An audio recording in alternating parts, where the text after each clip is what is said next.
Coucou, c'est Tatanexua et bienvenue dans ce nouveau format court. On a vu quoi faire du premier jet, ce qu'était la réécriture, comment hiérarchiser tout ça aussi, et il est temps d'en finir avec ce sujet où se situe la fin des réécritures. Par ici le générique.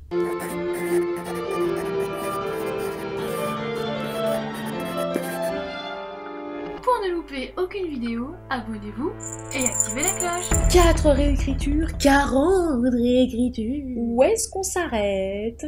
Ça dépend. Oui, je sais, vous l'aviez vu venir, celle-là. C'était extrêmement prévisible. Ça va dépendre de vous, de votre objectif, et aussi, par exemple, de vos bêta-lectures, celles qui sont revenues, et de ce que vous vous êtes peut-être aussi fixé. Soit comme date de sortie, soit peut-être aussi comme date butoir pour X ou Y. Je ne suis jamais contente de ce que j'écris, mais à un moment, je sais qu'il faut sortir l'ouvrage, parce que voilà, il faut le sortir. J'ai aussi envie de partager aussi cette histoire avec mes lecteurs et mes lectrices, donc au bout d'un moment, il faut s'arrêter de réécrire. Alors, je me fixe une limite à 30 réécritures. Parfois, il y en a eu beaucoup moins, genre il est vrai que pour Je contrôle la situation, ce n'est que la 14e réécriture qui est sortie. Alors qu'au contraire, pour la lignée de Sceaux, le tome 1 Les Immortels, qui en plus ont changé de nom entre-temps, ce sera la 40e. Ok, je viens de vérifier la 44e version, voilà. Ah voilà, autant être honnête. Si par exemple vous avez un appel à texte en tête, que ce soit de nouvelles, de romans, un défi ou un concours d'écriture, il est clair que vous n'aurez peut-être pas le temps de faire plus d'une ou deux réécritures pour cet objectif.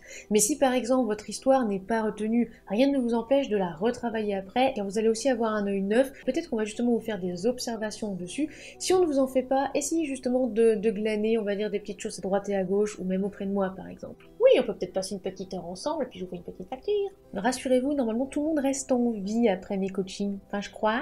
Ah oui, parce que, juste petite parenthèse, parce qu'il est vrai que j'en vois beaucoup en fait qui sont refusés par les maisons d'édition et qui après en fait direct, ils publient leur ouvrage en auto-édition, sans même des fois se relire et sans même des fois, vous savez, retirer pas dans l'entête le pied de page en fait, comme quoi c'est pour une maison d'édition. Donc par exemple, il va y avoir leur nom, soumission manuscrit avec un numéro. Oui, j'ai déjà vu ça.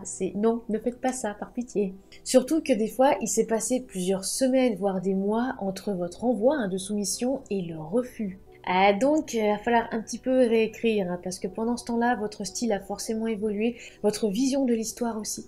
Et vous avez peut-être aussi regardé plus de vidéos YouTube de conseils. Alors oui, Lisa, je te vise un peu à travers effectivement ces petites lignes, mais rassurez-vous, elle a accepté effectivement que je cite au moins ce prénom, qui est d'ailleurs peut-être un pseudo, je ne sais pas, et je ne dirai absolument rien d'autre. La réécriture s'arrête non pas quand vous êtes satisfait et satisfaite, parce qu'on ne le sera jamais, je vous le dis d'avance, j'ai rarement vu un auteur ou une autrice être satisfait ou satisfaite de son travail, mais quand vous estimez avoir fait le mieux possible. C'est-à-dire le mieux possible avant l'envoi en correction, par exemple, avant peut-être aussi l'envoi dans une maison d'édition, peu importe, mais vraiment vous vous dites ok, là je pense pas que je peux faire mieux en fait, c'est vraiment ce que je peux faire de meilleur. Et vous en êtes à combien de réécriture?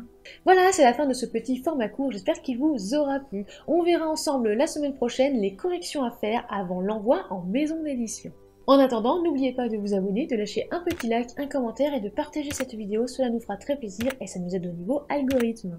Si vous souhaitez nous soutenir, vous pouvez vous rendre dès à présent sur Utip ou Tipeee. Et en attendant, mes très chers tardigrades, soignez votre plume.